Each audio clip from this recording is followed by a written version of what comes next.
അൽഹംദുലില്ലാ. അങ്ങനെ റഹീമിന്റെ മോചനം 20 വർഷത്തെ കാത്തിരിപ്പിനൊടുവിൽ 20-ാം തീയതി യാഥാർത്ഥ്യമാവുകയാണ്. നമ്മളെല്ലാവരും ഒരുമിച്ച് കയ്യും മെയ്യും മറന്ന് സഹകരിച്ചതിൻ്റെ ആ സന്തോഷം നമ്മൾ ഇനി കാണാനിരിക്കുകയാണ്. 20-ാം തീയതിയോടുകൂടിയാണ് നേരത്തെ സൗദി കോടതി പബ്ലിക് റൈറ്റ്സ് പ്രകാരം വിധിച്ച അബ്ദുറഹീമിന്റെ ശിക്ഷാ കാലാവധി അവസാനിക്കുന്നത്.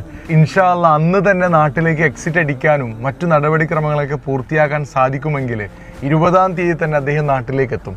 21-ാം തീയതി സൗദിയിൽ ഹജ്ജിൻ്റെയും ബലിപെരുന്നാളിൻ്റെയൊക്കെ ലീവ് പ്രഖ്യാപിച്ചതുകൊണ്ട് അതിന് മുന്നേ തന്നെ അദ്ദേഹത്തെ നാട്ടിലേക്ക് എത്തിക്കാനുള്ള പ്രവർത്തനങ്ങൾ റിയാദ് നിയമസഹായ സമിതിയുടെയും എംബസിയുടെയൊക്കെ നേതൃത്വത്തിൽ നടന്നുകൊണ്ടിരിക്കുകയാണ്. ഇനി വല്ല കാരണങ്ങൾ കൊണ്ടും എക്സിറ്റ് അടിക്കാനുള്ള കാലതാമസം നേരിട്ടാൽ പിന്നീട് പെരുന്നാൾ ലീവ് കഴിഞ്ഞ ശേഷം മാത്രമേ അദ്ദേഹത്തിന് നാട്ടിലേക്ക് എത്താൻ സാധിക്കുകയുള്ളൂ.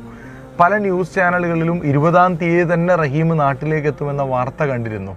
അതിൻ്റെ സത്യാവസ്ഥ എന്താണെന്ന് പറയാൻ കൂടിയാണ് ഈ വീഡിയോയിൽ വന്നത്.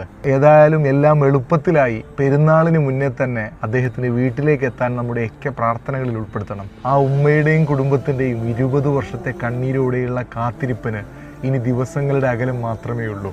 ആ സന്തോഷ വാർത്ത എത്രയും പെട്ടെന്ന് കേൾക്കാനുള്ള ഭാഗ്യം റബ്ബ് നമുക്ക് എല്ലാവർക്കും തരട്ടെ.